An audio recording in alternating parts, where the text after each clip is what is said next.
आपका गांव मोहल्ला के इस खास बुलेटिन में, जहां हम आपको बिहार के साथ साथ देश और दुनिया की तमाम बड़ी खबरों से कराएंगे रूबरू।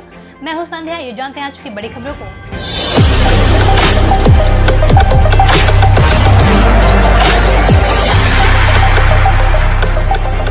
असदुद्दीन ओवैसी का पीएम पर हमला, अगर सत्ता नहीं मिलेगी तो क्या वैक्सीन नहीं देंगे। ऑल इंडिया मजलिस इत्तेहादुल मुस्लिमीन के प्रमुख असदुद्दीन ओवैसी ने पीएम मोदी और नीतीश कुमार पर हमला बोला। प्रधानमंत्री दो नावों की सवारी कर रहे हैं। बिहार में नीतीश जी से गठबंधन करते हैं और रामविलास पासवान जी को याद करते हैं। बता दें कि लोक जनशक्ति पार्टी बिहार में एनडीए से अलग है, हालांकि केंद्र में सहयोगी है। चिराग पासवान लगातार नीतीश कुमार पर हमला कर रहे हैं। असदुद्दीन ओवैसी ने कहा कि पीएम कम से कम ये बता दे कि इंसान की जिंदगी चाहे बिहार, यूपी या गुजरात की हो, संविधान के लिहाज से सभी की जिंदगी बराबर है। तो किस तरह से राजनीति पीएम कर रहे हैं कि सत्ता मिलने पर ही वैक्सीन दी जाएगी, अगर सत्ता नहीं मिलेगी तो क्या वो वैक्सीन नहीं देंगे। ओवैसी ने कहा कि पीएम बिहार की जनता को ये क्यों नहीं बताते कि उन्होंने 5 साल पहले 20 लाख करोड़ के पैकेज का ऐलान किया था, उसमें से बिहार की जनता को कितना दिया गया। वो ये क्यों नहीं बताते कि उनकी सरकार ने हेल्थ विभाग को जो पैसा दिए थे उसमें से 60% पैसा बिहार सरकार ने खर्च क्यों नहीं किया। पीएम मोदी ने विपक्ष पर साधा निशाना, कहा बिहार में अब लालटेन का जमाना गई। पीएम नरेंद्र मोदी ने शुक्रवार को बिहार के सासाराम जिले में आयोजित चुनावी सभा में बिना नाम लिए राजद पर जोरदार हमला बोला। पीएम नरेंद्र मोदी ने कहा कि एक समय था जब बिहार में सूरज ढलने के बाद सब कुछ बंद हो जाता था, डकैती, हत्या और रंगदारी सरकार की निगरानी में होता था, लेकिन अब ऐसा नहीं है। नीतीश जी के नेतृत्व में जब से राज्य में एनडीए की सरकार बनी है, राज्य में कानून का राज कायम है। पीएम ने भोजपुरी में कहा कि बिहार में अब लालटेन का जमाना गए। पीएम मोदी ने कहा कि जिन लोगों ने सरकारी नियुक्तियों के लिए बिहार के नौजवानों से लाखों की रिश्वत खाई, वो फिर बढ़ते हुए बिहार को ललचाई नजरों से देख रहे हैं।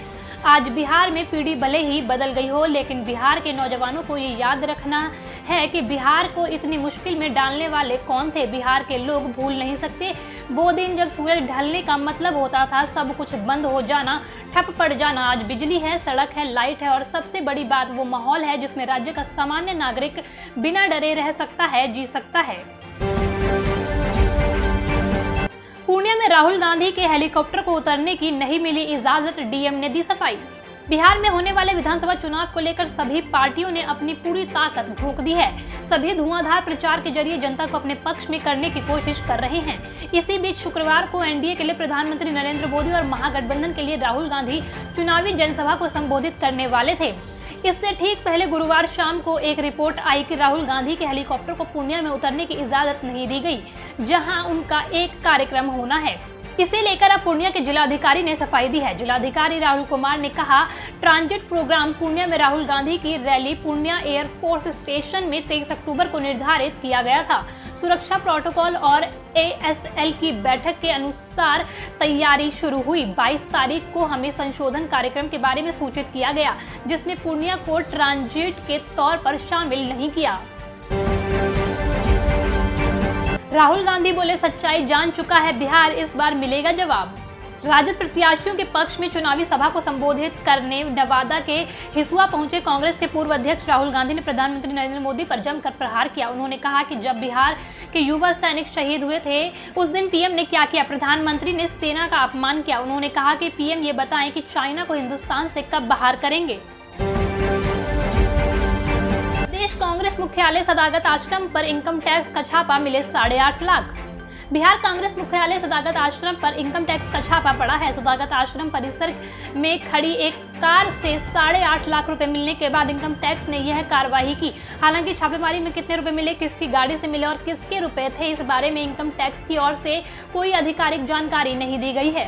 सदाकत आश्रम में इनकम टैक्स की कार्रवाई गुरुवार की शाम हुई। फ्लाइंग स्क्वाड को गुप्त सूचना मिली थी कि सदाकत आश्रम में खड़ी एक गाड़ी में लाखों रुपए हैं, जिसके बाद टीम ने तीव्रता कार्रवाई करते हुए रुपए अपने कब्जे में ले लिए और इसकी जानकारी इनकम टैक्स डिपार्टमेंट को भी दी। सदाकत आश्रम पहुंची इनकम टैक्स की टीम ने यहां मौजूद पार्टी नेताओं से इस संबंध में पूछताछ भी की। बताया जाता है कि जिस वक्त टीम यहां पहुंची, सदाकत आश्रम कार्यालय में कांग्रेस महासचिव रणदीप सुरजेवाला, प्रभारी शक्ति सिंह गोहिल समेत दूसरे कई नेता मौजूद थे। बिहार में प्रतिबंध, बीटी बैगन की खेती को नष्ट करने जल्द आएगी केंद्रीय टीम। बैगन की जेनेटिकली मॉडिफाइड फसल को लेकर बवाल मचा हुआ है। बिहार सहित 8 राज्यों में प्रतिबंधित होने के बाद भी चोरी छिपे इसकी फसल उगाने की शिकायत केंद्र सरकार तक पहुंच गई है। इसकी जांच पड़ताल को केंद्र से फील्ड निरीक्षण व वैज्ञानिक मूल्यांकन समिति आ रही है। समिति राज्य का दौरा करेगी, बीज विक्रेताओं व किसानों के बीच जाकर जानकारी जुटाएगी। जहां भी बीटी बैंगन की खेती मिलेगी वहां नमूना एकत्रित करने के बाद फसल को नष्ट कराया जाएगा। बीटी बैंगन का बीज बेचने वालों के खिलाफ कानूनी कार्रवाई की जाएगी। जेनेटिकली मॉडिफाइड बैगन की सब्जी खाने से शरीर में कई बीमारियां उत्पन्न हो सकती है। इसमें किसी तरह का वायरस हो तो वह मानव व पर्यावरण को भी नुकसान न पहुंचाए, इसके लिए इसकी फसल को प्रतिबंध लगा हुआ है।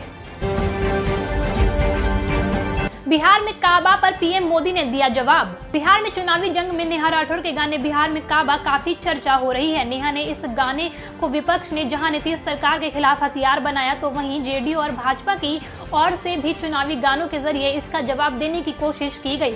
पिछले दिनों युवा लोक गायिका मैथिली ठाकुर ने बिहार में ईबा नाम से एक वीडियो जारी किया था। शुक्रवार की रैली में पीएम मोदी के भाषण का एक अंश भी बिहार में काबा के जवाब सरीखा लगा। हालांकि पीएम मोदी ने ना किसी गाने की लाइन बोली, ना ही किसी का नाम लिया। अपने भाषण की शुरुआत भोजपुरी में करते हुए पीएम मोदी ने बिहार को स्वाभिमान की धरती बताया। बिहार में 19 लाख नौकरियों का वादा करने पर चिदंबरम ने भाजपा की उड़ाई खिल्ली। भारतीय जनता पार्टी के बिहार में 19 लाख नौकरियों और मुफ्त कोविड वैक्सीन का वादा करने के एक दिन बाद कांग्रेस ने शुक्रवार को राष्ट्रीय जनता दल द्वारा किए गए 10 लाख नौकरियों के वादे की आलोचना करने के लिए भाजपा पर हमला किया। पूर्व वित्त मंत्री पी चिदंबरम ने एक ट्वीट में कहा, 10 लाख नौकरियां पैदा करने का वादा करने के लिए राजद का मजाक उड़ाने के बाद एनडीए ने बिहार में 19 लाख नौकरी पैदा करने का वादा कर दिया। भाजपा का मजाक उड़ाते हुए चिदंबरम ने कहा, मुझे नहीं पता था कि 19 की संख्या 10 से बड़ी है या छोटी। मुझे लगता है मुझे प्राथमिक विद्यालय में वापस जाना चाहिए। पहले फेज की सबसे हॉट सीट बनी दिनारा। बीजेपी के तथाकथित सीएम उम्मीदवार एलजेपी से लड़ रहे हैं चुनाव।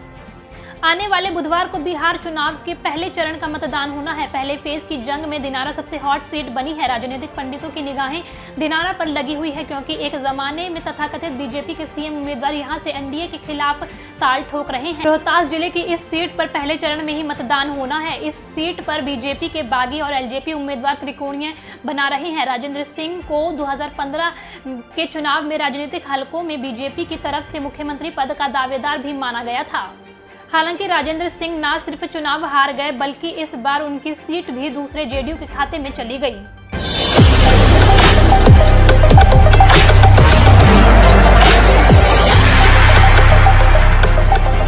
गांव मोहल्ला के इस खास बुलेटिन में आज के लिए इतना। अगर आपको हमारा शो पसंद आया तो हमें कमेंट सेक्शन में बताएं और वीडियो को लाइक, शेयर और चैनल को सब्सक्राइब करें।